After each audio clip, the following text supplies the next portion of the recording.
Israeli warplanes have bombed targets in Lebanon and Gaza after a series of rocket attacks against Israel. It is the most serious flare-up of violence along the Israel-Lebanon border in nearly 20 years.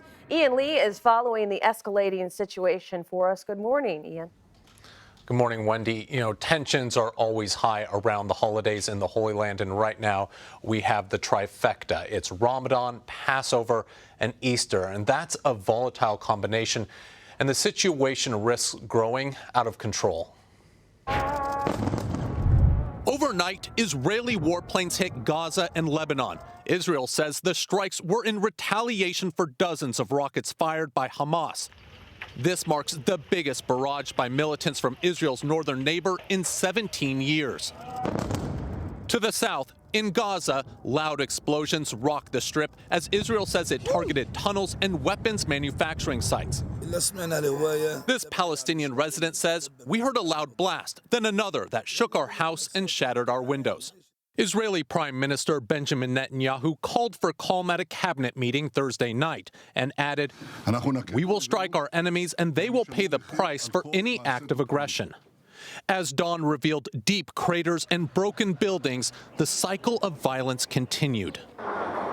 Gaza militants fired another volley of rockets. Israel says its Iron Dome missile defense system intercepted many of them.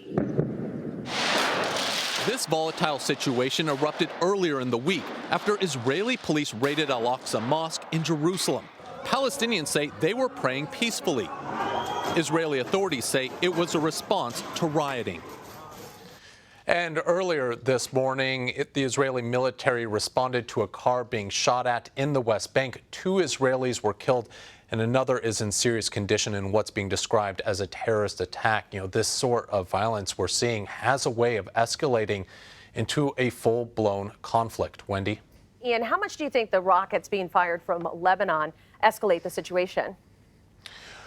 Well, this is a very rare and dangerous escalation. This was the largest barrage from Lebanon in 17 years. Back then, in 2006, Israel was at war with Hezbollah militants in Lebanon. Now, officials on both sides of the border, they're calling for calm. They want it to de-escalate. Now, it's important to note that the rockets were fired from Lebanon, Israel says, by Hamas militants. Hezbollah was not involved, but we'll be watching Hezbollah closely to see if they have any response. So far, it's quiet along that border. And what specifically are the efforts that are underway to try to calm the tensions?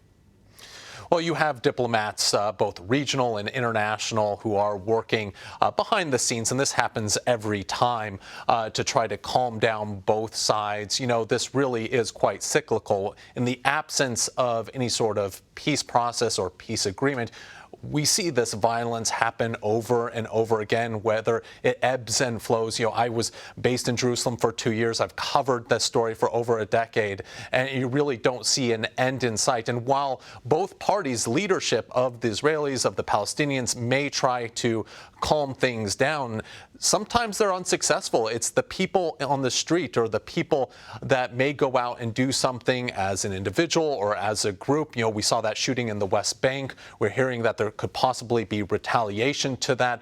So it is very hard to kind of keep those tensions tamped down when tempers and blood pressure is so high. Ian, great knowledge of the region. Thanks so much.